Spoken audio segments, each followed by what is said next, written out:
Most exciting thing about the high-oleic beans for us is watching the feed bill just continually drop as we added more and more beans in. Components kept bumping up and our production kept bumping up and our cows were healthier and healthier every step of the way. So as much as it was good for the cows, it also was good for us. My name is Mitch Perkins. I fill the herdsman role here at Perkins Twin Creek Farms. We've been working with PJ for quite a while, but PJ and I really started working closely together when I came back full-time and really put our heads together on how to drive production and use a nutritionist to do that.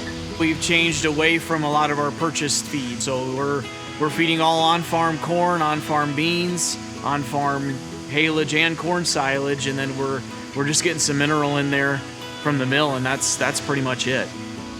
We've always considered one of our unique advantages just to be the fact that we have enough acres to grow plenty of feed for all of our cows, and as the high-oleic opportunity kind of came up, we were growing them already just for grain for sale, and PJ kept pushing to feed them.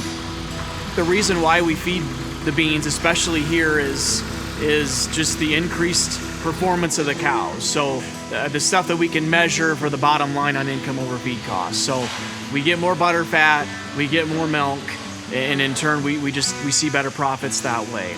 But there's a lot of side stuff, especially that we've seen here, is herd health.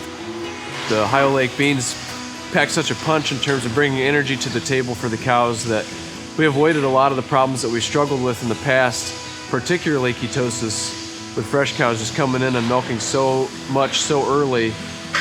We were able to keep up with them energy-wise by feeding them with the high-oleic beans. It's always difficult to change anything, right? I mean, especially farms when we're milking really well. The changes we had to make on the farm to be compatible for this process started with simply changing up how we stored grain. We didn't ever store beans on this farm. We had other sites, so we decided to just bring them all home, have them right here next to the roaster. And so there was just a lot of system stuff that occurred. I think we just had to get our feet wet, per se, just to get things going. And once we saw the results, it was a no-brainer. We don't do our own roasting. We have a neighbor come and roast them. He's got a very sophisticated roasting machine with the cooler and the grinder on the truck. So he's done a very good job of taking care of that for us.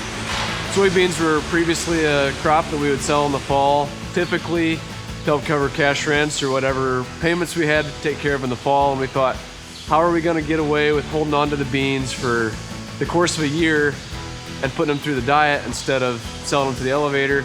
And the first month that we were feeding a large amount of beans, the feed bill was decimated, and we realized that, the cash flow worries that came along with this are not a problem.